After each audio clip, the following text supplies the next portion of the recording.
नमस्कार। देश की पाठशाला में आप सभी का बहुत स्वागत। मैं हूं सुशांत सिंह। ये पाठशाला का वीकेंड स्पेशल है, जहां हम आपको अब हर शनिवार और रविवार देश की पाठशाला के जरिए स्पेशल अध्याय बताएंगे, ताकि आप किसी भी दिन किसी भी खबर को मिस ना करें।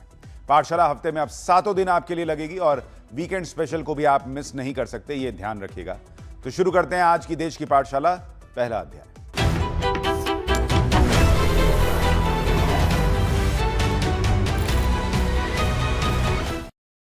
पिछले कई दिनों से ऐसा लग रहा है कि पाकिस्तान एक बार फिर युद्ध चाहता है। क्या वहां के नेता, क्या आतंकी, क्या दूसरे लोग, सब युद्ध की धमकी भारत को दे रहे हैं। कोई पानी पर छाती पीट रहा है, कोई पीओके पर अलबलाया हुआ है, कोई बलूचिस्तान पे बिलबिला रहा है। आप देखिए कि खाने को दाने नहीं, पीने को पानी नहीं है ढंग से, पीओके टूटने की कगार पर है, बलूचिस्तान बिखर रहा है। लेकिन मुनीर शहबाज को युद्ध की पड़ी है। इन्हें पता ही नहीं है कि इधर नरेंद्र मोदी ने इस बार कैसी गजब की तैयारी कर रखी है। वो तो इंतजार कर रहे हैं कि आओ, पिछले बार से और ज्यादा ठोकेंगे और इस बार रुकने की भी कोई गुंजाइश नहीं है। इस बार भारत शुरू होगा तो पाकिस्तान खत्म हो जाएगा, क्योंकि आप देखिए कि नए हथियारों के ताबड़तोड़ टेस्ट हो रहे हैं, ताबड़तोड़ डील्स क्लियर की जा रही हैं, जमीन से लेकर आसमान तक और समंदर तक नए नए हथियार आ गए, जो मुनीर शहबाज की युद्ध वाली चाहत को ऐसा पूरा करेंगे ना बॉस, कि फिर ट्रंप भी फिर इनको बचा नहीं पाएंगे। ट्रंप तो पहले ही अपने युद्ध में फंसे। ऐसे में पाकिस्तान ने इतनी सी भी गलती की ना, तो फिर नरेंद्र मोदी क्या करने वाले हैं, आप खुद देखिए।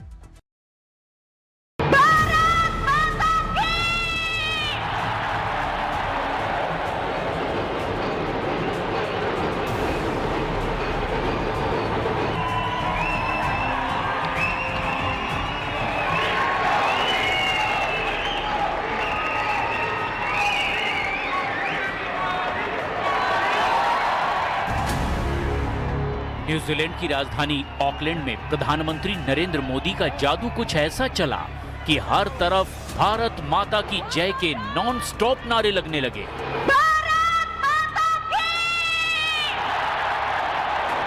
भारत माता की वंदे वंदे वंदे। इन दो तस्वीरों में कोई समानता नहीं है। एक तरफ न्यूजीलैंड की धरती पर तिरंगे के लिए दीवानगी चरम पर पहुंच गई, तो दूसरी तरफ पाकिस्तान के कब्जे वाले कश्मीर में बगावत की आग बढ़ती चली गई, इस हद तक कि आग आउट ऑफ कंट्रोल हो गई है। भारत और न्यूजीलैंड ने 18 समझौतों पर हस्ताक्षर किए, तो पीओके की 38 मांगों पर पाकिस्तान आंख मूंदे हुए है।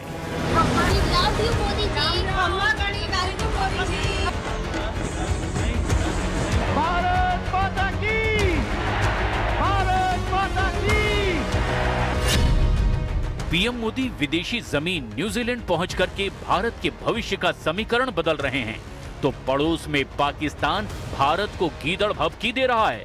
भारत अपनी सैन्य ताकत को एक नया आयाम दे रहा है, तो बूंद बूंद पानी के लिए तरस रहा पाकिस्तान भारत को युद्ध की धौंस दे रहा है। 12,000 किलोमीटर दूर न्यूजीलैंड की धरती पर प्रधानमंत्री नरेंद्र मोदी जब भारत के भविष्य की बात कर रहे थे, तो उसके केंद्र में सिर्फ व्यापार नहीं था, सिर्फ निवेश नहीं था, बल्कि सुरक्षा, रणनीतिक साझेदारी और बदलती वैश्विक ताकत का समीकरण भी था। साथियों, वैश्विक चुनौतियों के बीच आज भारत जिस तेजी से विकास कर रहा है, वो अभूतपूर्व है। साथियों, भारत आज दुनिया की फास्टेस्ट ग्रोइंग मेजर इकोनॉमी है।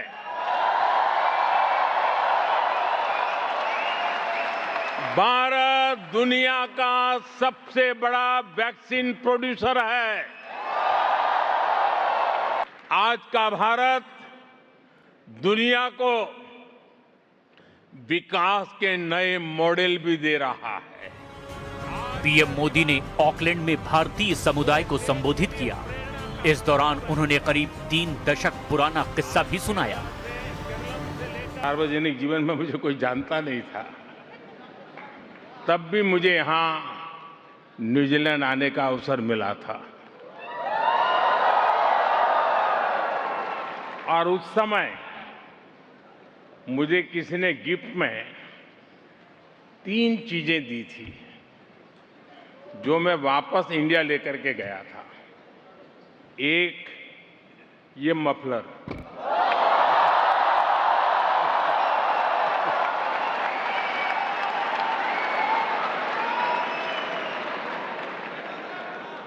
एक कैप और एक दस्ताना।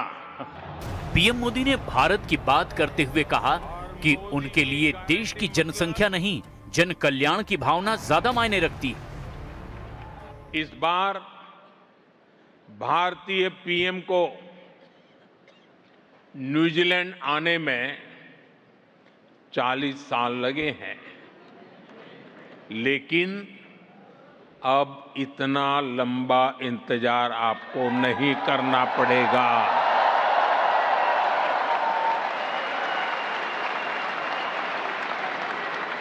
अब 40 साल नहीं लगेंगे।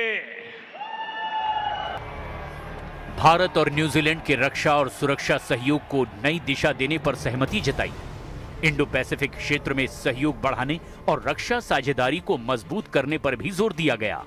इससे पहले मोदी ने न्यूजीलैंड के प्रधानमंत्री क्रिस्टोफर लक्सन के साथ द्विपक्षीय बैठक की, जिसमें 18 बड़े फैसलों के साथ 10 समझौतों पर हस्ताक्षर हुए। दो देशों के बीच 2030 तक कारोबार को दोगुना करने का लक्ष्य रखा गया। दो देशों के बीच 2030 तक के स्ट्रेटेजिक पार्टनरशिप का रोड मैप तैयार हुआ। भारत और न्यूजीलैंड के बीच 2030 तक 35,000 करोड़ के व्यापार का लक्ष्य रखा गया है। दोनों देशों के बीच रक्षा और समुद्री सुरक्षा बढ़ाने पर फैसले हुए। दोनों देश हाइड्रोग्राफी और समुद्री नक्शों का डेटा साझा करेंगे। भारतीय नौसेना और न्यूजीलैंड की फोर्स के बीच में भी समझौते हुए।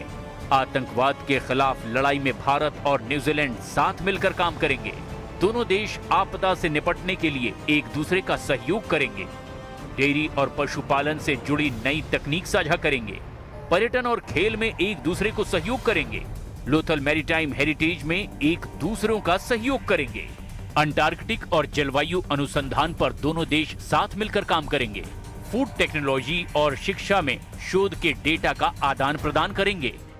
जिस वक्त प्रधानमंत्री मोदी भारत के विकास को गति दे रहे थे, उसी वक्त भारत का पड़ोसी पाकिस्तान तिलमिलाया हुआ था। एक तरफ पाकिस्तान है जो एक हाथ में कटोरा और दूसरे हाथ में आतंकी। आर्थिक तौर पर खस्ता हाल, पीओके में अलग बवाल। बलूचिस्तान में डेली ही पाकिस्तान की सेना की धुलाई चल रही। अफगानिस्तान वाले भी फोड़कर चले जाते हैं, उस पर भी यह भारत को युद्ध की धमकियां देता है। जबकि आप भारत को देखिए कि नरेंद्र मोदी ने अर्थव्यवस्था को कैसे रॉकेट बना रखा है। पूरी दुनिया में भारत का डंका बज रहा है, बड़ी बड़ी डील्स हो रही हैं, नए नए हथियार आ रहे हैं। मतलब भारत का जो पूरा फोकस है वो विकास पर है। पाकिस्तान का पूरा फोकस विनाश पर है, कैसे लड़े भिड़े और मर मिट जाएं। हथियारों के लगातार टेस्ट भारत कर रहा है। और आप देखिए कि हाल ही में अग्नि-1 मिसाइल को टेस्ट किया भारत ने, जो शॉर्ट रेंज की स्वदेशी बैलिस्टिक मिसाइल है। उससे पहले आपको याद होगा अग्नि का एडवांस वर्जन टेस्ट किया था भारत ने, जिसमें MIRV technique, multiple independently targeted re entry vehicle तकनीक का इस्तेमाल हुआ। मतलब क्या है इसका कि एक ही मिसाइल कई अलग अलग टारगेट को निशाना बना सकती है, एक ही मिसाइल से अलग अलग टारगेट। इसके अलावा multi layer ballistic missile defence system और नेवल एंटी शिप मिसाइल के टेस्ट भी भारत ने कर लिए।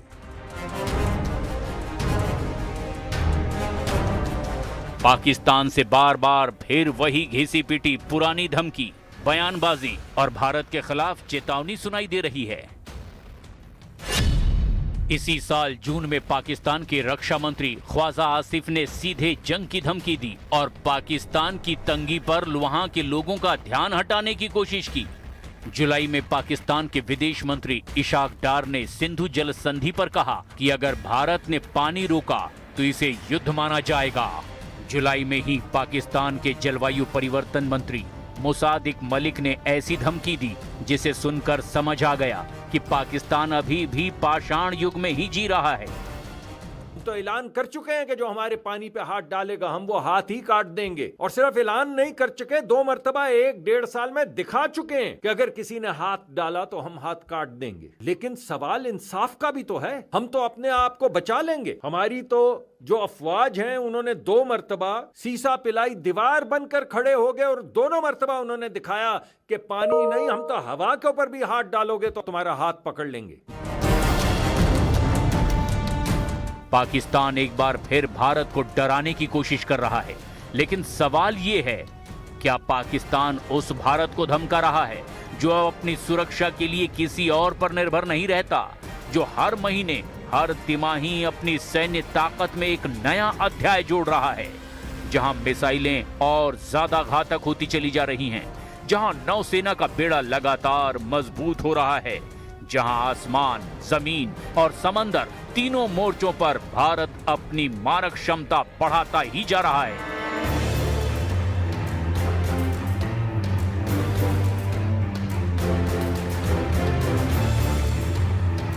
हिंदुस्तान का नया फौलाद आईएनएस महेंद्रगिरी भारतीय नौसेना में शामिल हुआ। रक्षा मंत्री राजनाथ सिंह ने विशाखापट्टनम में भारतीय नौसेना के नए स्टील्थ फ्रिगेट आईएनएस महेंद्रगिरी को औपचारिक रूप से नौसेना में शामिल किया। प्रोजेक्ट 17A के तहत बना ये छठा स्वदेशी युद्धपोत है जो हवा, सतह और एंटी सबमरीन युद्ध में एक साथ दुश्मन का मुकाबला करने की ताकत रखता है। 6,670 टन वजनी ये जहाज 52 किलोमीटर प्रति घंटा की रफ्तार से समंदर में कोई भी कोना छान सकता है। इसकी बनावट ऐसी है कि ये दुश्मन के रडार और सोनार की पकड़ में आसानी से नहीं आता। गहरे समुद्र में छिपी दुश्मन की पनडुब्बियों को खोजने और उसे तबाह करने के लिए इसमें एडवांस एंटी सबमरीन हथियार और सेंसर लगे हुए हैं। ये युद्धपोत ब्रह्मोस, बराक 8 टॉर्पीडो और RBU 6000 anti submarine rocket launcher से लैस है। आईएनएस महेंद्रगिरी लगभग 6,670 टन के डीप डिस्प्लेसमेंट वाला एक विशाल जहाज है जो 28 नॉट्स तक की तेज गति से चल सकता है। और यह मल्टी मिशन फ्रिगेट है, यानी यह एक ही समय में हवा में आने वाले खतरे, सतह पर मौजूद शत्रु और पानी के नीचे छिपे हुए सबमरीन तीनों के विरुद्ध यह इफेक्टिव साबित हो। भारत अपनी सैन्य ताकत में इजाफा कर रहा है, रक्षा मोर्चे पर खुद को आत्मनिर्भर बना रहा है, लेकिन अपने ही घर में उलझा पाकिस्तान भारत को धमकी दे रहा है। पीओके 1 महीने से जल रहा है। बिजली, खाना पानी जैसी आम मुद्दों के लिए वहां बगावत शुरू हो चुकी है। पीओके पाकिस्तान से अलग होना चाहता है। उधर बलूचिस्तान ने पाकिस्तान के पसीने छुड़ा दिए हैं। 2026 में BLA के अलग अलग हमलों में पाकिस्तान के 42 सुरक्षाकर्मी मारे जा चुके हैं। दूसरी तरफ अफगानिस्तान से पाकिस्तान के शहरों पर हमले लगातार हो रहे हैं। सबसे ताजा हमले में अफगानिस्तान ने बलूचिस्तान और खैबर पख्तूनख्वा में ISIS ठिकानों को उड़ा दिया।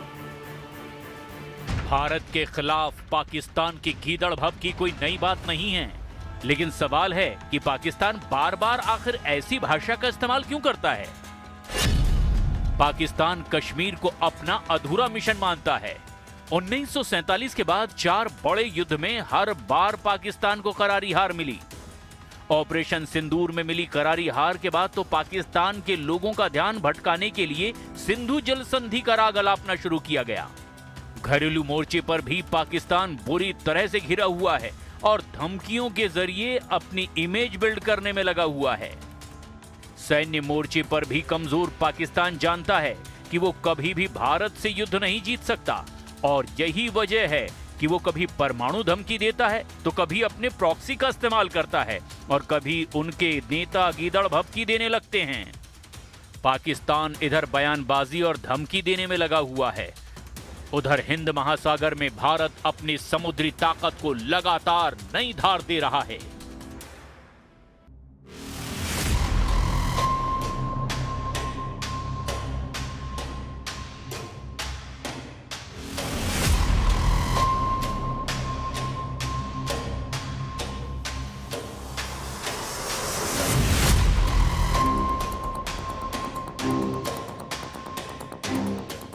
पाकिस्तान चाहे जितनी धमकियां दे, लेकिन भारत समंदर में अपनी ताकत लगातार बढ़ाता जा रहा है। जनवरी 2025 में प्रधानमंत्री नरेंद्र मोदी ने एक साथ 3 अत्याधुनिक युद्धपोत INS सूरत, INS नीलगिरी और INS वागशीर भारतीय नौसेना को समर्पित किए थे। जून 2026 में INS दुनागिरी, INS संशोधक और INS अग्रय को नौसेना में शामिल किया गया। 1.5 साल के भीतर ही भारत ने 7 बड़े नौसैनिक प्लेटफॉर्म नौसेना में शामिल किए, जिनमें डिस्ट्रॉयर, स्टील्थ फ्रिगेट, पनडुब्बी, एंटी सबमरीन वॉरफेयर क्राफ्ट और सर्वे वेसल्स शामिल हैं। यानी हिंद महासागर में भारत की समुद्री ताकत लगातार नई ऊंचाइयों पर पहुंच रही है।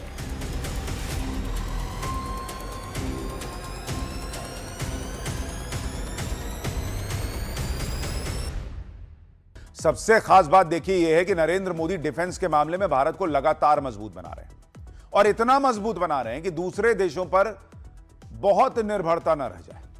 हमारे यहां दशकों से यही तो चला कि हथियारों के लिए बाहर के देशों की तरफ मुंह देखो, लेकिन धीरे धीरे नरेंद्र मोदी ने कहा कि यार सीन तो पलटना पड़ेगा। आज की डेट में भारत ने काफी हद तक अपने हथियार खुद बनाने शुरू कर दिए, और यहां तक कि अब हथियार विदेशों में भी बेचे जा रहे हैं। भारत के दुनिया भर में भारत के हथियारों की डिमांड बढ़ गई है। डिफेंस के मामले में नरेंद्र मोदी ने वो करके दिखाया है जो कोई सोच नहीं सकता। पाकिस्तान बार बार धमकियां दे रहा है, लेकिन भारत बातों से नहीं, अपने फैसलों से और अपने विजन के साथ जवाब दे रहा है। इस साल DRDO ने मिसाइल ताकत का तूफान ला दिया है।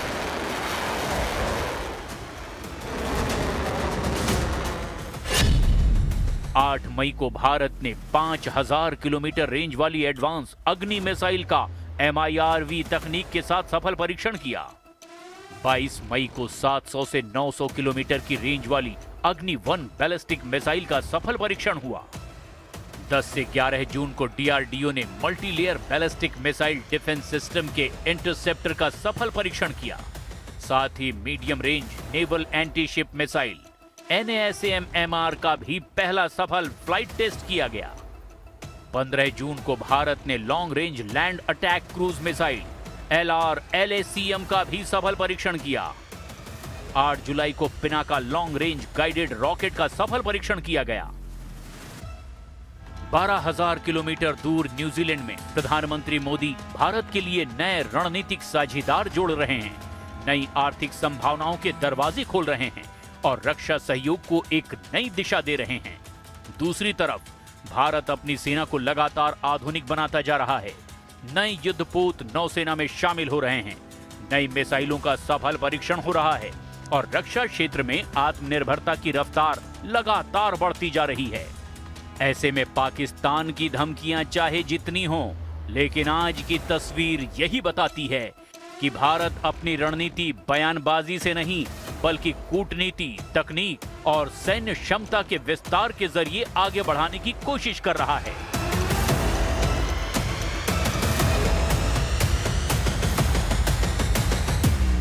देखिए, एक तरफ मोदी हैं जो दुनिया भर में बड़ी बड़ी डील्स कर रहे हैं, दूसरी तरफ आप डोनाल्ड ट्रंप को देखिए कि उनसे ईरान से एक डील नहीं हो पा रही।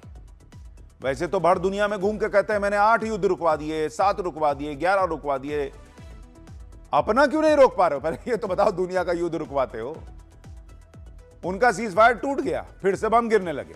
जो ट्रंप ईरान की कुछ दिन पहले तक तारीफ कर रहे थे, वो ईरान को झूठा मक्कार बेईमान बताने लगे। मूड स्विंग होता है उनका। तो इसी में युद्ध का दूसरा राउंड शुरू हो गया।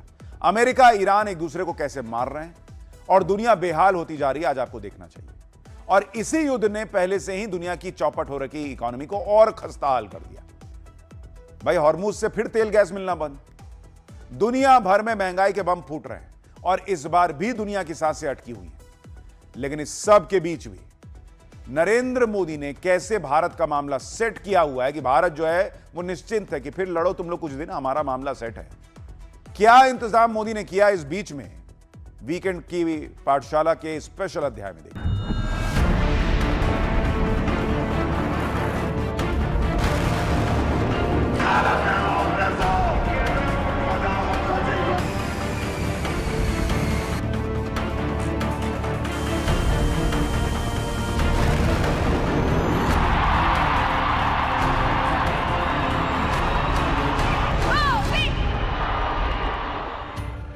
ट्रंप की जंग, दुनिया में हाहाकार।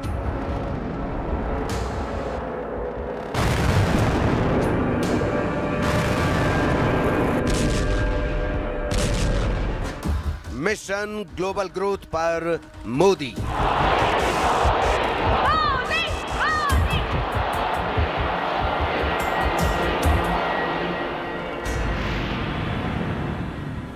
इस वक्त पूरी दुनिया की सांसें थमी हुई हैं। पश्चिम एशिया से आ रही खबरें डराने वाली हैं। वॉशिंगटन से लेकर तेहरान तक युद्ध के नगाड़े बज रहे हैं। पूरी दुनिया देख चुकी है कि कैसे खामनेई के जनाजे में अमेरिका से बदला लेने और ट्रंप को मारने के लिए नारेबाजी और पोस्टरबाजी हुई है। दूसरी तरफ ओमान की मध्यस्थता में एक बार फिर से अमेरिका और ईरान के बीच बातचीत शुरू हो चुकी है। लेकिन इधर ईरान के जंगी तेवरों से बौखलाए ट्रंप ने धमकी दी है कि अगर ईरान उन्हें मारने की कोशिश करेगा तो अमेरिका की 1000 मिसाइलें तेहरान को राख में बदल देंगी। जंगी तेवरों के बीच अमेरिकी मीडिया का दावा है कि ईरान की IRGC ने पार्चिन में अपनी परमाणु एक्टिविटी बेहद तेज कर दी है। होर्मुज में मचे हाहाकार से एक बार फिर दुनिया के सामने तेल संकट खड़ा हो गया है। दुनिया भर में महंगाई के नए बम फूट रहे हैं, लेकिन इन सब के बीच बारूद के इस ढेर से दूर भारत के प्रधानमंत्री नरेंद्र मोदी दुनिया भर में घूम घूम कर बड़ी बड़ी मेगा डील साइन कर रहे हैं। भारत को तेल संकट से बचाने के लिए ऐसे मास्टर स्ट्रोक का इस्तेमाल किया है जिसकी मिसाल दुनिया में नहीं मिल रही है। एक तरफ पूरा पश्चिम एशिया युद्ध की आपदा से गुजर रहा है, जबकि भारत इस आपदा में भी अवसर तलाश चुका है। ट्रंप ने ईरान पर हमले तब शुरू किए थे जब ईरान में खामनेई का जनाजा निकल रहा था। लाखों लोग सड़क पर थे, ट्रंप के खिलाफ वहां नारे लग रहे थे, ट्रंप को मारने की बातें हो रही थी। इसी से इजराइल ने अमेरिका तक खलबली मचा दी। मोसाद ने दावा कर दिया कि ईरान ट्रंप की हत्या की साजिश रच रहा है। उधर ट्रंप ने भी इजराइल फोन लगाकर कह दिया कि ईरान तो कैंसर है और इस कैंसर को साफ करना होगा भाई। फिर से भयंकर युद्ध के बीच ईरान ने कह दिया कि उसके परमाणु ठिकानों को निशाना बनाया जा रहा है और ऐसे में अब जो होगा वो दुनिया के लिए भयानक होगा।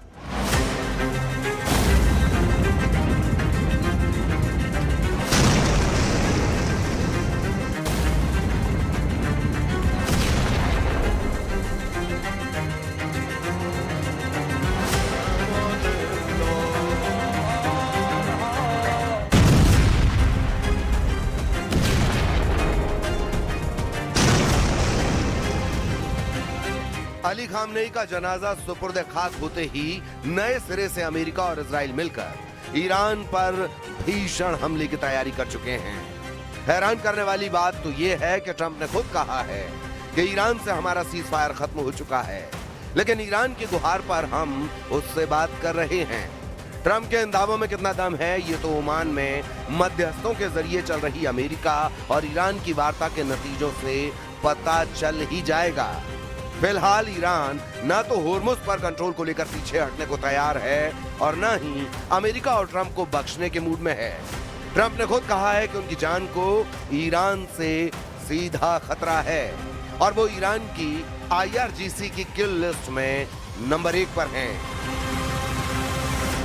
No, I'm number 1 on the kill list for Iran. They're lovely people. I'm number 1. So I don't know. I can't tell you that, but I don't really care because I'm doing my job and I'm doing it, I hope, better than anybody's ever done it. I'm number 1 on, I like being number 1 on TikTok better, but I'm number 1 on the list for killing. परमाणु धमाके की तैयारी में Iran, 1000 मिसाइलों से हमले को तैयार ट्रंप। वहीं दूसरी तरफ अमेरिकी मीडिया ने दावा किया है कि ईरान ने अपने परमाणु ठिकानों को दोबारा तैयार करना शुरू कर दिया है। अमेरिकी मीडिया ने institute for science and international security के साथ मिलकर सैटेलाइट तस्वीरों का विश्लेषण किया है। रिपोर्ट के मुताबिक पार्चन परमाणु परिसर में हमलों से बने गड्ढों को भरने और ढांचे की मरम्मत के निशान मिले हैं। तस्वीर में कंक्रीट मिक्सर, ट्रक और निर्माण से जुड़ी गतिविधियां भी दिखाई दी हैं। इसके अलावा पिकेक्स माउंटेन में एक जगह पर संदिग्ध परमाणु स्थलों पर सुरंगों के आसपास ट्रकों की आवाजाही भी देखी गई है। एक्सपर्ट्स का कहना है कि यह साइट को फिर से चालू करने की तैयारी का संकेत हो सकता है। इन तैयारियों और जान से मारने की धमकियों से बौखलाए ट्रंप ने ईरान को तबाह करने की धमकी दी है, और वो भी 1000 मिसाइलों से। अमेरिकी राष्ट्रपति डोनाल्ड ट्रंप ने 10 जुलाई को ट्रुथ सोशल पर लिखा है, हमारी मिसाइलें ईरान की तरफ निशाना साधे हुए हैं। ईरानी शासन की धमकी के मुताबिक अगर हत्या की कोशिश होती है तो तुरंत हजारों मिसाइलें दाग दी जाएंगी। इसके लिए जरूरी आदेश दिए जा चुके हैं। अमेरिकी सेना तैयार है कि ईरान के सभी इलाकों को तबाह कर दे, और इसे आगे भी बढ़ाया जा सकता है। ट्रंप को इस वक्त अपनी जान का सबसे बड़ा खतरा ईरान से लग रहा है, और इसीलिए वो पिछले 2-3 दिनों से दुनिया में इसका ढिंढोरा पीट रहे हैं। ईरान ने पिछली बार जो ट्रेलर दिखाया, अपनी मिसाइलों से सटीक निशाने लगाए, उसे ट्रंप भूले नहीं, और इसीलिए ट्रंप खुद डरे हुए हैं, क्योंकि तुर्की से लौटते वक्त ट्रंप को अचानक अपना प्लेन बदलना पड़ गया बॉस। दरअसल ट्रंप हाल के दिनों में जिस प्लेन का इस्तेमाल कर रहे थे वो उन्हें कतर ने गिफ्ट किया था। इसी प्लेन से वो नेटो की बैठक में शामिल होने तुर्की गए थे, लेकिन वहां से लौटते वक्त ट्रंप ने अचानक अपना प्लेन बदल दिया। अमेरिकी अखबार द न्यूयॉर्क टाइम्स की रिपोर्ट के मुताबिक ऐसा इसलिए किया गया क्योंकि अमेरिकी खुफिया एजेंसियों ने खतरे की चेतावनी दे दी थी। ट्रंप को अंकारा से उड़ान भरनी थी। वहां से ईरान के बॉर्डर की दूरी 1100 किलोमीटर के आसपास है, और ईरान के जखीरे में ऐसी कई मिसाइलें हैं जो 2000 किलोमीटर की दूरी पर मौजूद टारगेट के चीथड़े उड़ा सकती हैं। यही वजह रही कि अमेरिका की खुफिया एजेंसियों ने ट्रंप की सुरक्षा में कोई चूक नहीं होने देने का फैसला किया, और उन्होंने कहा कि सारे काम करते हैं, आप प्लेन बदल लो, ताकि ईरान मारने वाला भी हो तो वो किसी और प्लेन के बारे में सोचे, आप किसी और से निकल जाए। आप सुनिए अचानक प्लेन बदलने पर ट्रंप ने क्या जवाब दिया है। Probably on a dangerous flight. No, these are sick people, so I could see something like that. I didn't know they did that, but I could see something like that. यानी Donald Trump भी कह रहे हैं कि अपनी जान बचाने के लिए उन्होंने प्लेन बदला। ट्रंप ये सोच रहे थे कि ईरान के सुप्रीम लीडर अयतुल्लाह खमेनी की मौत के बाद ईरान बिखर जाएगा, वो ईरान में तख्ता पलट कर देंगे, 4 दिन का काम है, निपटा दूंगा। यहां 4 दिन कब 3 महीने 4 महीने में बदलता चला गया, उनको पता ही नहीं चला। ईरान अमेरिका की इस लड़ाई में दुनिया की हालत खराब है, मार्केट क्रैश हो रहे हैं, लोग दहशत में हैं कि कहीं तेल गैस के लिए हाहाकार फिर से न मच जाए।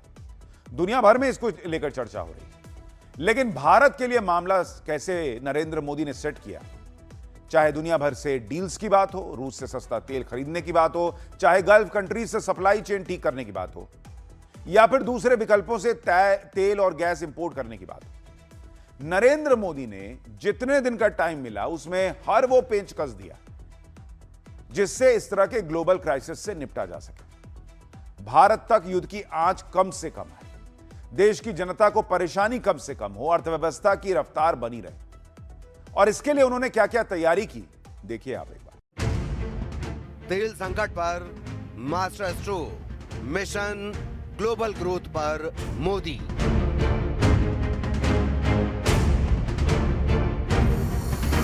पूरी दुनिया में हाहाकार है, ट्रंप की डिप्लोमेसी फेल हो चुकी है, लेकिन अब एंट्री होती है भारत के प्रधानमंत्री नरेंद्र मोदी की। भारत एक ऐसा देश है जो अपनी जरूरत का 88% कच्चा तेल विदेशों से इंपोर्ट करता है। कायदे से इस युद्ध की सबसे बड़ी मार भारत पर पड़नी चाहिए थी। पेट्रोल डीजल के दाम भारत में 150 रुपए पार हो जाने चाहिए थे, लेकिन ऐसा नहीं हुआ।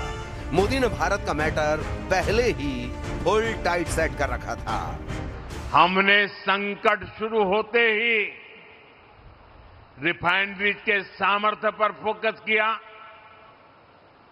औद्योगिक काम के लिए जो गैस बनती थी उसकी जगह रिफाइनरीज को रसोई गैस एलपीजी बनाने के लिए कहा गया, और 7 दिनों के भीतर भीतर एलपीजी के उत्पादन में बढ़ोतरी हुई।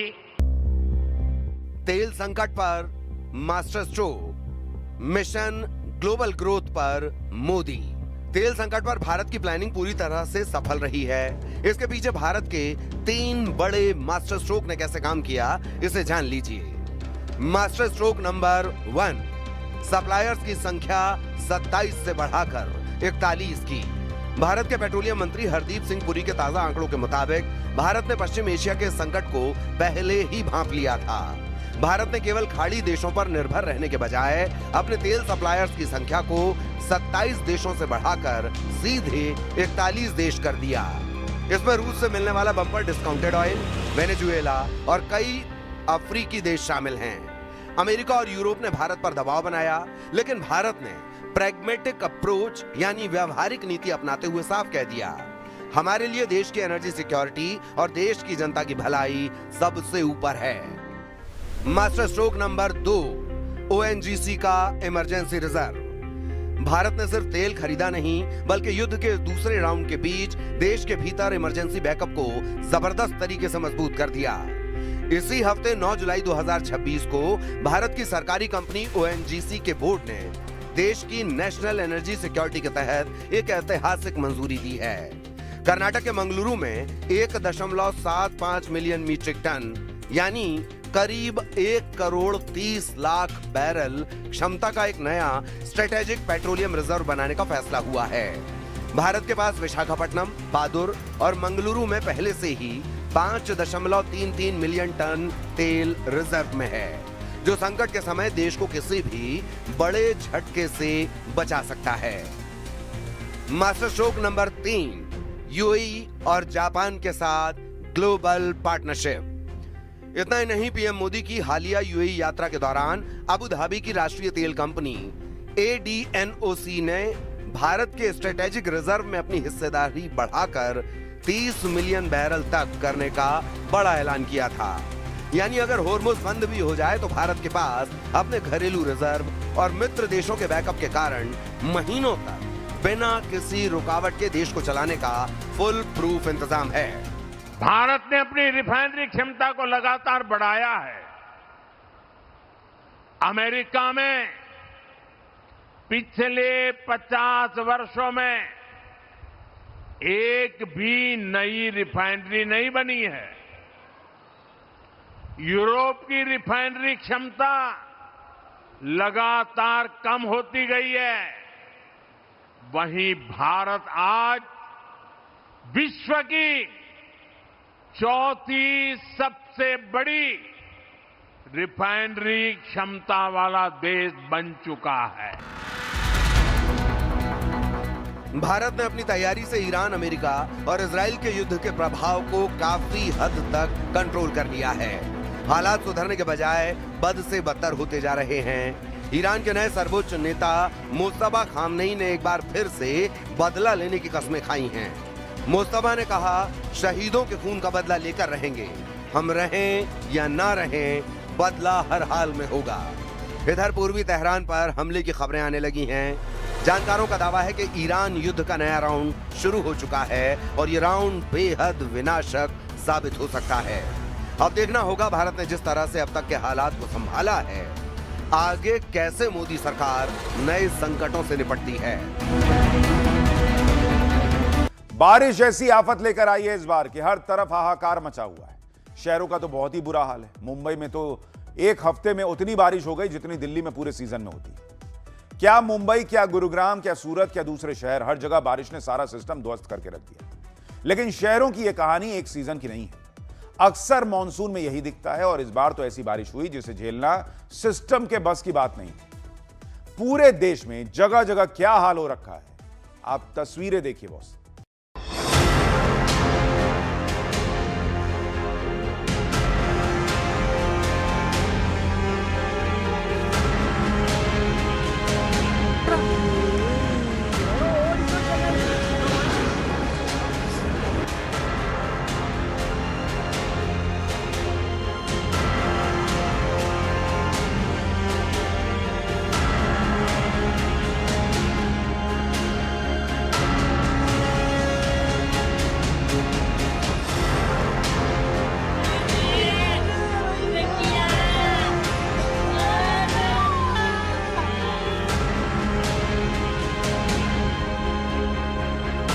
देश भर में मॉनसून का महातांडव।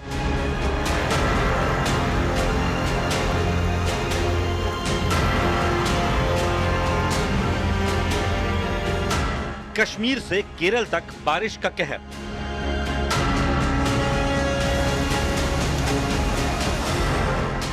आसमान से बरस रही तबाही।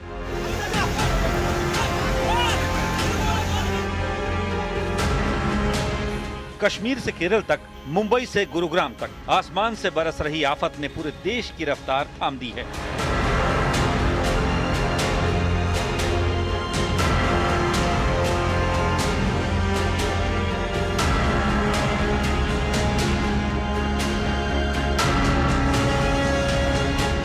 मॉनसून अब सिर्फ राहत नहीं बल्कि तबाही का दूसरा नाम बनता जा रहा है। कहीं पहाड़ दरक रहे हैं,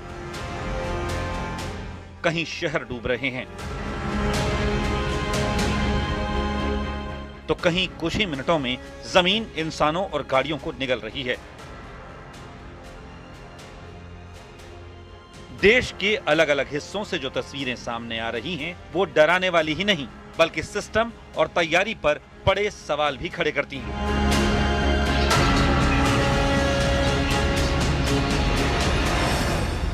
बारिश के आगे सिस्टम फेल, बारिश में खुली मेट्रो सिटीज की पोल।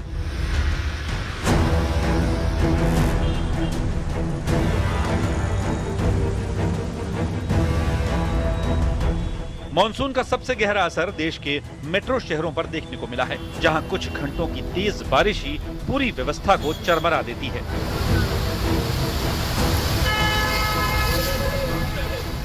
मुंबई से दिल्ली एनसीआर तक मेट्रो सिटीज में सड़कें पानी से भरकर तालाब बन रही हैं।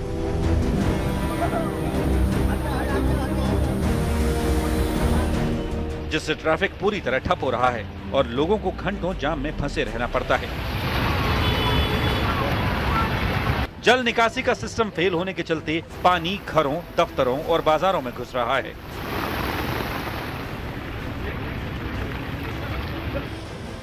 मुंबई में बारिश की वजह से रेलवे ट्रैक और मेट्रो सेवाएं भी प्रभावित हो रही हैं, जिससे रोजमर्रा की जिंदगी पर असर पड़ रहा है।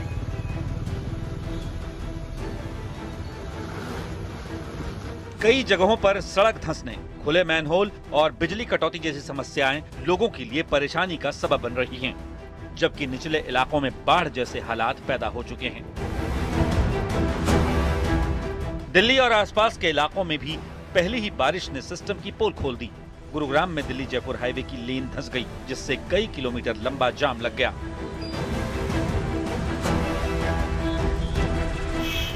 नोएडा, गाजियाबाद और फरीदाबाद में जल भराव के चलते गाड़ियां रेंगती नजर आईं।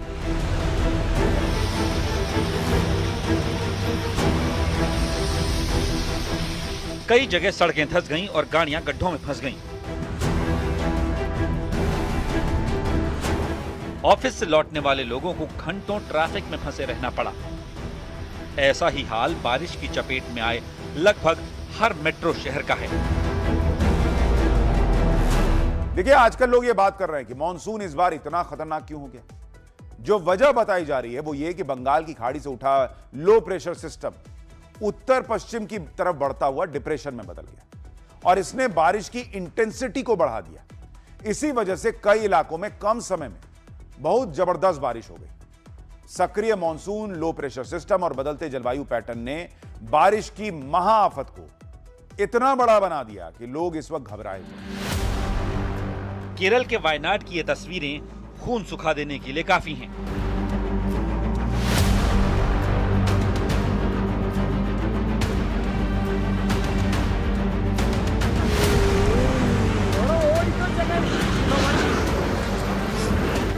यहाँ हुए भयानक लैंडस्लाइड में अचानक ऊपर से मलबा तेजी से नीचे बहने लगा। लोग जान बचाने के लिए इधर उधर भागते नजर आए।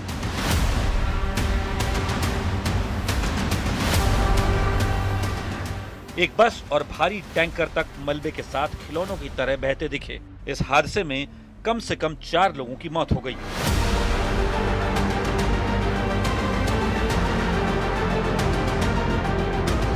जबकि कई लोग मलबे में दब गए।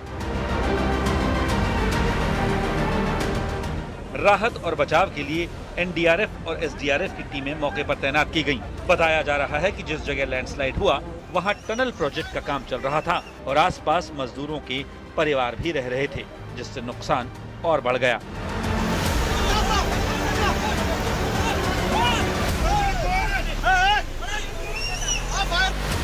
महाराष्ट्र में हर तरफ पानी, हर तरफ संकट। महाराष्ट्र की बात करें तो हालात और भी भयावह हैं। मुंबई, ठाणे, पालघर और रायगढ़ में लगातार हो रही मूसलाधार बारिश ने जनजीवन पूरी तरह ठप कर दिया है।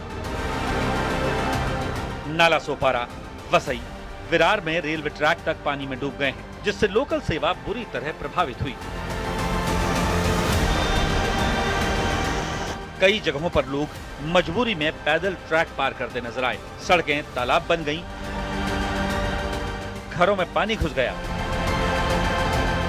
और गाड़ियां तैरती दिखाई दी।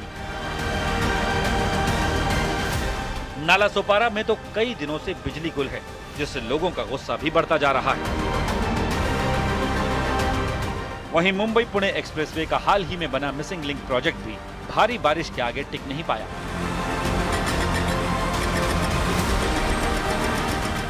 7,000 करोड़ रुपए की लागत से बना यह हिस्सा लैंडस्लाइड की वजह से बंद करना पड़ा, जिससे घंटों लंबा ट्रैफिक जाम लग गया। एक्सपर्ट्स का कहना है कि सुरक्षा इंतजाम पर्याप्त नहीं थे, क्योंकि पत्थर ऊंचाई से गिरे और सुरक्षा जाल सीमित ऊंचाई तक ही लगाए गए थे।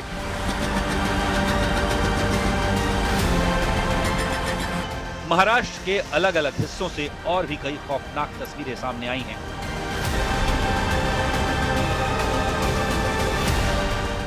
रायगढ़ में बाढ़ की वजह से एचपीसीएल के प्लांट से करीब 1200 गैस सिलेंडर बह गए।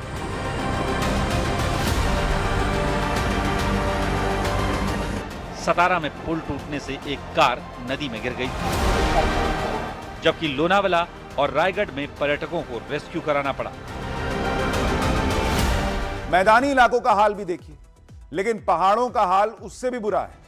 उत्तराखंड, हिमाचल प्रदेश और जम्मू कश्मीर में भारी बारिश के चलते भूस्खलन, फ्लैश फ्लड हो रहे हैं और इन इलाकों में पहाड़ी ढलानों पर लगातार पानी गिरने से मिट्टी कमजोर हो जाती है, जिससे लैंडस्लाइड का खतरा बढ़ जाता है।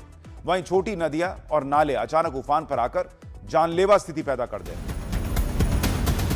हिमाचल प्रदेश की राजधानी शिमला में लगातार हो रही भारी बारिश ने जनजीवन अस्त व्यस्त कर दिया है। भारी बारिश के चलते पहाड़ी से अचानक मलबे का बड़ा हिस्सा नीचे आ गिरा और वहां खड़ी कई गाड़ियां उसकी चपेट में आ गईं।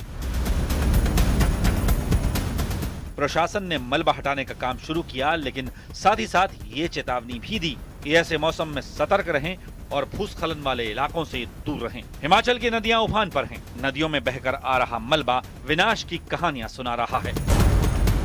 आस्था पर भारी पड़ रहा मानसून। मानसून की भारी बारिश का असर तीर्थ स्थलों और धार्मिक यात्राओं पर भी पड़ रहा है। जम्मू में माता वैष्णो देवी के दर्शनों के लिए पहुंचे भक्तों का हाल देखिए। पहाड़ी से बहकर आ रहा बारिश का पानी श्रद्धालुओं के लिए मुसीबत का सबब बन गया है। यही हाल उत्तराखंड में चल रही 4 धाम यात्रा का भी है। बद्री केदार मार्ग पर जगह जगह लैंडस्लाइड के चलते यात्रा रुकी हुई है। गंगोत्री और यमुनोत्री यात्रा मार्ग का भी ऐसा ही हाल है। जो यात्री देश के अलग अलग हिस्सों से यात्रा के लिए आए थे, वो बीच सड़क फंसे हुए हैं। जिन्होंने हेलीकॉप्टर की बुकिंग कराई थी, उनकी बुकिंग कैंसिल कर दी गई है। ये तस्वीरें नासिक के त्र्यंबकेश्वर मंदिर की हैं, जिसे बारिश का पानी भरने की वजह से श्रद्धालुओं के लिए बंद कर दिया गया। गोदावरी नदी में उफान आने की वजह से नदी के पास बने मंदिर आधे पानी में डूबे नजर आ रहे हैं। बाढ़ बारिश की आफत से अलग आजकल एथेनॉल पर गजब की बहस छिड़ी हुई है। पूरा सोशल मीडिया इसी से भरा पड़ा है। E20 पेट्रोल को लेकर जो गदर मचा है, उसमें अब सब कूद पड़े, क्योंकि मामला घर घर का है। इसलिए इसमें नेता लोग भी अपनी पॉलिटिक्स सेट करने में लग गए।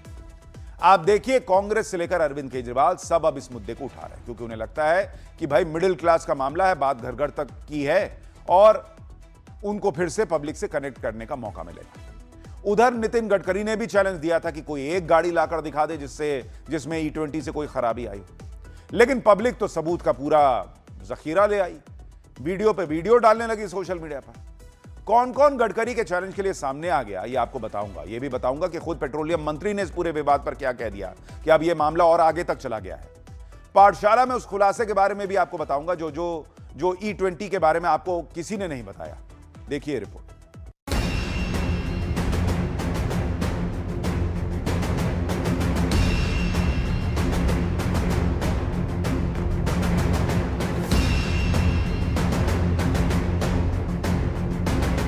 पेट्रोल यानी देश की रफ्तार का इंजन। आज वही पेट्रोल देश में एक नई बहस का सबसे बड़ा मुद्दा बन गया है। खासकर E20 पेट्रोल, मतलब 20% एथेनॉल मिला पेट्रोल। भारत हर साल अपनी जरूरत का बड़ा हिस्सा कच्चा तेल विदेशों से खरीदता है। इसका सीधा असर देश के आयात बिल और विदेशी मुद्रा भंडार पर पड़ता है। इसी चुनौती से निपटने के लिए सरकार ने पेट्रोल में एथेनॉल मिलाने का अभियान तेज किया, लेकिन सोशल मीडिया पर सवाल उठ रहे हैं। क्या इससे पुरानी गाड़ियों के इंजन खराब होंगे? क्या गाड़ियों का माइलेज घटेगा? क्या लोगों को मजबूरी में नया वाहन खरीदना पड़ेगा? सवाल उठे तो सियासत तेज हो गई। तो पहले पेट्रोल पर पॉलिटिक्स ही देख लेते हैं। केजरीवाल से लेकर कांग्रेस तक सड़क पर उतर आए। शुक्रवार को दिल्ली में यूथ कांग्रेस ने एथेनॉल मिक्स पेट्रोल के मुद्दे पर जोरदार प्रदर्शन किया। पेट्रोल पॉलिटिक्स केजरीवाल ने शुरू की, लेकिन सड़क पर माहौल कांग्रेस ने बना दिया। अब कांग्रेस को आगे निकलना है तो कुछ और अलग करना होगा। तो केजरीवाल पहुंच गए पेट्रोल पंप और सर्विस सेंटर और वहीं से E20 पेट्रोल के मुद्दे पर सरकार को घेरने लगे। कहा, इतना अहंकार ठीक नहीं। लोग कह रहे हैं हमारे इंजन खराब हो रहे हैं, हमारी गाड़ी खराब हो रही है। वो कह रहे हैं मैं नहीं मानता कोई खराब हो रही है, सब ठीक है। लोग कह रहे हैं कि हमारी माइलेज कम हो रही है, वो कह रहे हैं मैं नहीं मानता कोई माइलेज कम नहीं हो रही। तो मैं प्रधानमंत्री जी से कहना चाहता हूं, प्रधानमंत्री जी इतना अहंकार ठीक नहीं है, ये तो डिक्टेटरशिप है। एथेनॉल ब्लेंडेड पेट्रोल पर राजनीति तो हो रही है, इस पर पब्लिक के भी कई कंसर्न है। दरअसल जनता एथेनॉल मिक्स पेट्रोल को लेकर बुरी तरह से कंफ्यूजन में है। एथेनॉल से गाड़ियों के पार्ट खराब होने की बातें लोग कर रहे हैं, माइलेज कम होने की बातें कर रहे हैं। पब्लिक ये नहीं समझ पा रही कि अगर एथेनॉल की वजह से गाड़ी में खराबी आई तो जिम्मेदारी किसकी होगी, क्योंकि अब तो पेट्रोलियम कंपनी भी पेट्रोल पंप पर सूचना वाले पोस्टर लगा रही है। महाराष्ट्र में हिंदुस्तान पेट्रोलियम के पेट्रोल पंप पर यह सूचना लगी है, जिस पर लिखा है कि अगर आपकी गाड़ी के फ्यूल टैंक में पानी है तो एथेनॉल उसे सोख लेगा, इसलिए पेट्रोल भरवाने से पहले फ्यूल टैंक को अच्छे से साफ करवा लें। यानी गजब ही हो रखा है बॉस। पेट्रोल पंप कह रहा है कि आपके पेट्रोल की टंकी में पानी है कि नहीं, यह आप चेक कीजिए और साफ करा के आइए उसको, नहीं तो एथेनॉल जो है वो पानी सोख लेगा। अब यही काम बचा है हमारा कि जब पेट्रोल भराने जाएंगे उसमें चेक करेंगे कि पानी आ रहा है कि पानी है कि नहीं। अब चेक कैसे करेंगे बॉस? ये मोबाइल से उसमें लाइट जला के चेक करेंगे अंदर कि देखें जरा पानी है कि नहीं, और दिख जाएगा। नहीं तो हर बार जाके जो है वो किसी से चेक कराएं कि पानी है कि नहीं। क्या बात कर रहे हैं बॉस आप लोग? यानी यहां भी पब्लिक पे जिम्मेदारी डाल दी कि अपनी टंकी साफ करवा लो, अगर उसमें पानी हुआ तो फिर एथेनॉल वाला पेट्रोल भरवाने से दिक्कत होगी, मतलब तुम्हारी जिम्मेदारी। फिर कहेंगे हमने तो पहले ही बताया था। आप देखिए कि कैसा कैसा माहौल बन रहा है। और दूसरी तरफ सरकार अपने लॉजिक भी दे रही है। इस मुद्दे पर मचे घमासान के बीच पेट्रोलियम मंत्री हरदीप पुरी सामने आए। उन्होंने कई बातें क्लियर करने का प्रयास किया। जैसे हरदीप पुरी ने कहा कि मारुति सुजुकी ने 1.5 करोड़ गाड़ियों की सर्विसिंग की और E20 की वजह से कोई तकनीकी दिक्कत नहीं आई। वाहन निर्माता साफ कर चुके हैं कि E20 के उपयोग से वारंटी पर कोई असर नहीं पड़ता। बीमा कंपनियां भी कह रही हैं कि E20 से इंश्योरेंस क्लेम या पॉलिसी पर कोई असर नहीं पड़ता।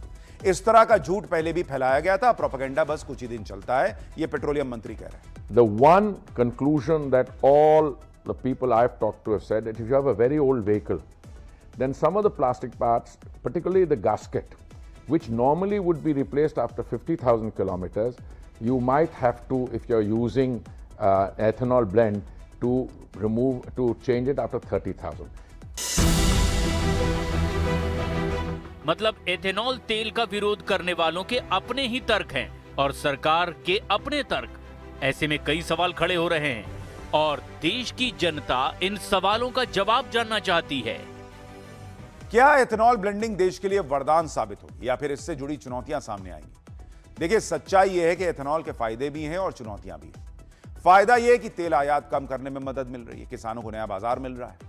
लेकिन चुनौती एथेनॉल वाले पेट्रोल की वजह से चिंतित पुरानी गाड़ी मालिकों की चिंता को दूर करने की, क्योंकि बहस एथेनॉल के पक्ष या विपक्ष की नहीं है। कोई नहीं कह रहा है कि एथेनॉल ब्लेंडिंग बंद कर दीजिए।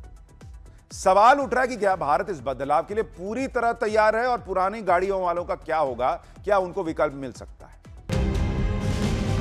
सरकार का दावा है कि एथेनॉल वाले पेट्रोल के इस्तेमाल का फैसला कोई एक दिन में नहीं लिया गया। साल 2001 में एथेनॉल ब्लेंडेड का पायलट प्रोग्राम शुरू किया गया। 3 साल बाद यानी 2004 में एथेनॉल ब्लेंडेड प्रोग्राम की औपचारिक रूप से घोषणा कर दी गई। इसके 2 साल बाद यानी 2006 में देश के कई राज्यों में E5 यानी पेट्रोल में 5% एथेनॉल की मिलावट शुरू हुई। 2013 पहुंचते पहुंचते 5% एथेनॉल ब्लेंडेड वाले राज्यों की संख्या 10 हो गई, साथ में केंद्र शासित प्रदेश। हालांकि 2014 तक एथेनॉल ब्लेंडेड लगभग 1.5% पर ही अटकी रही, लेकिन मई 2018 में बाकायदे बायोफ्यूल पर राष्ट्रीय नीति बनाई गई। गन्ने के साथ मक्का और दूसरे अनाज से एथेनॉल उत्पादन शुरू हुआ और सबसे बड़ा परिवर्तन 2021 में आया, जब वाहन निर्माताओं, तेल कंपनियों और कृषि विशेषज्ञों से सलाह के बाद रोड मैप जारी किया गया। मतलब सरकार का दावा है कि E20 कोई जल्दबाजी में लिया गया फैसला नहीं है, बल्कि 25 साल की तैयारी है और ये वैज्ञानिक परीक्षण के बाद ही लागू किया गया कदम है। E20 लागू करने से पहले क्या तैयारियां हुई, अब जरा वो भी समझ लीजिए। साइंटिफिक एक्सपेरिमेंट के बाद लागू किया गया। ऑटोमोबाइल कंपनियों के साथ चर्चा हुई, सर्विसिंग डेटा का पूरा एनालिसिस हुआ और सबसे बड़ी बात, E20 से इंजन खराब होने के दावों की पुष्टि नहीं हुई है। सरकार का दावा है कि एथेनॉल ब्लेंडेड के 4 बड़े फायदे हैं। पहला, कच्चे तेल का आयात घटता है। दूसरा, विदेशी मुद्रा की बचत होती है। तीसरा, किसानों की आय बढ़ती है और चौथा, पेट्रोल की कीमतों में स्थिरता लाने में मदद मिलती है। दुनिया का एक बड़ा इलाका युद्ध की चपेट में है। इसकी वजह से पेट्रोलियम पदार्थों की कीमतों में भारी उतार चढ़ाव दिख रहा है और जून 2022 से जून 2026 के बीच कई देशों में पेट्रोल की कीमतों में भारत की तुलना में ज्यादा बढ़ोतरी दर्ज की गई। अगर कीमतों पर नजर डालें तो पिछले 4 सालों में भारत में बढ़ोतरी कई देशों के मुकाबले काफी सीमित रही है। जून 2022 में दिल्ली में पेट्रोल की कीमत 96 रुपए 72 पैसे प्रति लीटर थी, जो जून 2026 में बढ़कर 102 रुपए 12 पैसे प्रति लीटर पहुंच गई। यानी इस अवधि में भारत में पेट्रोल की कीमतों में करीब 5.58% की बढ़ोतरी हुई। इसी दरमियान पड़ोसी देश पाकिस्तान में पेट्रोल की कीमत 92 रुपए 64 पैसे से बढ़कर 129 रुपए 48 पैसे प्रति लीटर हो गई, जो करीब 39.77% की बढ़ोतरी है। नेपाल में भी इसी दौरान पेट्रोल की कीमतों में 20.35% की बढ़ोतरी दर्ज की गई। अगर यूरोपीय देशों की बात करें तो फ्रांस में पेट्रोल करीब 17.74% और जर्मनी में 19.05%, साथ ही इटली में 18.39% महंगा हुआ।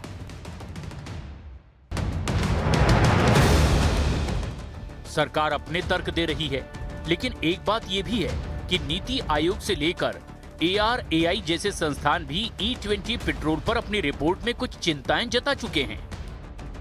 एथेनॉल ब्लेंडिंग के रोडमैप को लेकर नीति आयोग की एक्सपर्ट कमेटी की एक रिपोर्ट भी आई थी, जिसने बताया था कि भाई क्या रोडमैप होना चाहिए। नीति आयोग की रिपोर्ट देखिए, roadmap for ethanol blending in India 2020 to 2025, ये 2021 में रिपोर्ट आई थी। इसी रिपोर्ट में क्या लिखा है आप देखिए कि जब E20 फ्यूल का इस्तेमाल करेंगे तो 4 व्हीलर्स E0 के लिए डिजाइन किए गए हैं और E10 के लिए कैलिब्रेट किए गए हैं। उनमें फ्यूल एफिशिएंसी जो है उसमें 6 से 7% का ड्रॉप होगा, ये इसी में लिखा हुआ है। हालांकि इंजन में मॉडिफिकेशंस करके फ्यूल एफिशिएंसी के लॉस को कम किया जा सकता है, यानी इंजन मॉडिफाई करना पड़ेगा अगर यह कम करना है। किन कंपनियों ने मॉडिफाई किया? जो गाड़ियां बिक गई थी उनकी। नीति आयोग की एक्सपर्ट कमेटी ने रिपोर्ट में यह भी लिखा कि E20 फ्यूल को इस्तेमाल करने के लिए व्हीकल मैन्युफैक्चरर यानी कार बाइक बनाने वाली कंपनियों को क्या करना होगा। इसी रिपोर्ट के पेज नंबर 21 पर लिखा है बॉस कि कंपनियों को कंपैटिबल व्हीकल्स बनाने के लिए प्रोडक्शन लाइन में जरूरी बदलाव करने होंगे। E20 फ्यूल के हिसाब से इंजन और कंपोनेंट्स को टेस्ट करना होगा, कैलिब्रेट करना होगा। यह नीति आयोग की रिपोर्ट में लिखा है कि कार बनाने वाली कंपनियों की यह राय है, यह करना होगा उनको। किस कार बनाने वाली कंपनी ने आपकी पुरानी गाड़ी मंगाई और कहा कि लाओ यार इसको बदलना पड़ेगा? कोई है आपके पास रिपोर्ट? नीति आयोग की इसी रिपोर्ट में ऑटोमोबाइल इंडस्ट्री की भी राय बताई गई। रिपोर्ट में कहा गया कि कमिटी ने society of Indian automobile manufacturers यानी SIAM से भी इनपुट लिया और कंपनियों की जो राय थी उसके मुताबिक पेज नंबर 21 पर लिखा है कि E10 फ्यूल से सीधे E20 फ्यूल पर शिफ्ट करना सही होगा, बजाय इसके कि आप E10 से E12 E15 पर जाइए। लेकिन उन्हीं कार बनाने वाली कंपनियों ने नीति आयोग की रिपोर्ट में सुझाव दिया कि E20 में शिफ्ट होने से इस बात पर ध्यान रखना चाहिए कि E20 पूरे देश में मिले, लेकिन साथ में E10 भी उपलब्ध रहे। E10 को मौजूदा गाड़ियों के प्रोटेक्शन ग्रेड फ्यूल के तौर पर पैन इंडिया बेसिस पर उपलब्ध रखना चाहिए। यह नीति आयोग की रिपोर्ट में कार बनाने वाली कंपनियों का सुझाव था कि E20 ले आइए, कोई दिक्कत नहीं है, लेकिन जो पुरानी गाड़ियां हैं उनके लिए सेफ्टी फीचर के तौर पर E10 भी साथ में मुहैया कराइए। यही तो पब्लिक कह रही है कि पुरानी गाड़ियों को E10 दीजिए, नई गाड़ी में E20 भरिए। नीति आयोग की इस रिपोर्ट में ऑटोमोबाइल इंडस्ट्री की तरफ से एक और अहम बात कही गई थी कि मौजूदा गाड़ियों के कंपोनेंट E10 के लिए तो कंपैटिबल हैं, लेकिन उनका इंजन E10 के हिसाब से इतना कंपैटिबल नहीं है कि वो अपना बेस्ट परफॉर्मेंस दें। E10 के लिए गाड़ियों में बड़े बदलाव करने होंगे जिससे गाड़ियों का परफॉर्मेंस बढ़ सके, और ये कस्टमर तक इसको पहुंचाना बहुत बड़ा टास्क होगा। और इसीलिए कंपनियों ने कहा था कि जब तक ये टास्क पूरा ना हो जाए, E10 वाली गाड़ियों में बदलाव ना हो जाए, तब तक E10 देते रहिए। अब जितनी कोई पुरानी गाड़ी है, आपकी कार कंपनियों ने आपको लेटर भेजा, कोई फोन किया कि लाओ तुम्हारी गाड़ी में चेंज करना है, उसको E20 कंपैटिबल बनाना है। ये कब हुआ है? और आज आप कह रहे हैं कि भाई नहीं सब E10 वाले में E20 डालो, कोई दिक्कत नहीं है। तो नीति आयोग की रिपोर्ट में कौन भूत बता रहा था कि दिक्कत आएगी? एक कंपनी है TVS, जिसकी बाइक्स बहुत बिकती हैं, ऑटोमोबाइल का बहुत बड़ा ब्रांड है TVS। इसने अपनी वेबसाइट पर E20 के बारे में जो ब्लॉग लिखा है, उसमें क्या लिखा है आपको पता है? आप हैरान रह जाएंगे। TVS की वेबसाइट पर E20 के बारे में बताते हुए इसके डिसएडवांटेजेस के बारे में भी बताया गया, और इसमें साफ साफ लिखा गया है कि रोड पर चलने वाली हर गाड़ी E20 के लिए नहीं बनी है। E20 की कंपैटिबिलिटी के लिए गारंटी चाहिए तो कंपनियों को इंजन और फ्यूल सिस्टम में बदलाव करना पड़ेगा, पुरानी गाड़ियों को अपग्रेड करना या रेट्रोफिट करना जरूरी होगा। कंपैटिबिलिटी में अगर प्रॉब्लम होगी तो कंपोनेंट खराब हो सकते हैं। TVS की वेबसाइट पर चले जाइए, वहां ब्लॉग सेक्शन में जाइए, यह पड़ा हुआ है। इसके अलावा TVS ने E20 फ्यूल के बारे में यह भी लिखा कि मैन्युफैक्चरर्स को इंजन के parts, fuel tank, seal, gasket, fuel line और बाकी सब पार्ट्स को इथेनॉल के हिसाब से बनाना पड़ेगा। इंजन कंट्रोल सिस्टम को E20 के हिसाब से बनाना पड़ेगा। यहां तक कि गाड़ी के सेंसर सिस्टम को भी इसके हिसाब से बनाना होगा। इंजन का हर पार्ट सही से E20 पर काम करे, इसके लिए एक्सटेंसिव ड्यूरेबिलिटी टेस्टिंग करनी होगी। यानी कार बाइक कंपनियां खुद ये मान रही हैं कि E20 यूज करने के लिए गाड़ियों में बड़े बदलाव की जरूरत होगी। तो सवाल पूछा जा रहा है कि पुरानी गाड़ियों में यह बदलाव हुआ कब, और नहीं हुआ तो वो कैसे E20 के लायक बन गई हैं, उनमें कोई दिक्कत नहीं आ रही है। तो यह बड़ा सवाल है, और इसीलिए लोग कह रहे हैं कि भाई कार कंपनी का क्या नुकसान है। लोग सवाल पूछ रहे हैं कि भाई गाड़ी खराब होगी, उन्हीं के सर्विस सेंटर में जाएगी, खराब कंडम हो जाएगी तो नई गाड़ी खरीदेंगे, उनका तो फायदा ही है। कंपनियां यह मानने को तैयार नहीं हो रही हैं कि E20 पेट्रोल डालने से गाड़ियों पर कोई बुरा असर पड़ रहा है, लेकिन यही कंपनियां ऐलान कर रही थी कि इन्होंने अपनी गाड़ियों के लिए E20 कंप्लायंस सर्टिफिकेट हासिल कर लिया है। इस बात का ये जोर शोर से प्रचार कर रही थी। हमने इन कंपनियों के वेबसाइट पर जाकर देखा तो वहां पर क्या क्या मिला वो आप देखिए। जैसे होंडा ने अपनी वेबसाइट पर 6 फरवरी 2025 को यह अनाउंस किया कि होंडा की सभी गाड़ियां E20 कंप्लायंस पूरा कर चुकी हैं। होंडा ने इसमें यह भी कहा कि 1 जनवरी 2009 से उन्होंने जितनी भी गाड़ियां बनाई हैं वो सब E20 मटेरियल कंपैटिबल हैं, और कस्टमर अपनी मौजूदा होंडा गाड़ियों को बिना कोई पार्ट चेंज कराए E20 फ्यूल का इस्तेमाल कर सकता है। यानी आप भी मानते हैं कि E20 इस्तेमाल करने के लिए अलग पार्ट्स लगते हैं जो आपने 2009 से डाल रखे हैं। इसी तरह से स्कोडा ने भी अपनी वेबसाइट पर जुलाई 2025 में लिखा कि स्कोडा ने भी अपनी गाड़ियां E20 कंपैटिबल बना ली हैं और उन्होंने E20 सर्टिफिकेशन भी पूरा कर लिया है। सवाल यह है कि जब E20 पेट्रोल से इंजन पर कोई प्रभाव ही नहीं पड़ता तो सर्टिफिकेशन कौन बात का बट रहा था? अगर E10 वाला इंजन जो है वो E20 से आराम से चल सकता है तो नया सर्टिफिकेशन मिल क्यों रहा है इंजन को? इसका प्रचार क्यों किया जा रहा है? और गाड़ियों को भी E20 कंपैटिबल बनाया गया है, ये ढिंडोरा क्यों पीटा जा रहा है? अगर कोई फर्क ही नहीं पड़ता फिर E10 वाले से चलाओ। गाड़ियों को E20 कंपैटिबल बनाना और उसके लिए सर्टिफिकेशन लेना, ये बातें बता रही हैं कि E20 से फर्क पड़ता है, यहां प्रश्न सरकार से भी है कि जब कोई फर्क नहीं पड़ रहा तो फिर क्यों E20 सर्टिफिकेशन दिया? खैर, E20 पर हो रही राजनीति और दावों के बीच अब यह मामला सुप्रीम कोर्ट भी पहुंच चुका है। E20 पेट्रोल के साथ साथ सामान्य पेट्रोल की सप्लाई पर एक याचिका सुप्रीम कोर्ट में दाखिल की गई है, क्योंकि लोग एथेनॉल वाले पेट्रोल को लेकर कंफ्यूज हैं। सोशल मीडिया से लेकर सड़क तक कई तरह के दावे किए जा रहे हैं। पाठशाला के वीकेंड स्पेशल में आज के लिए इतना ही। नमस्कार।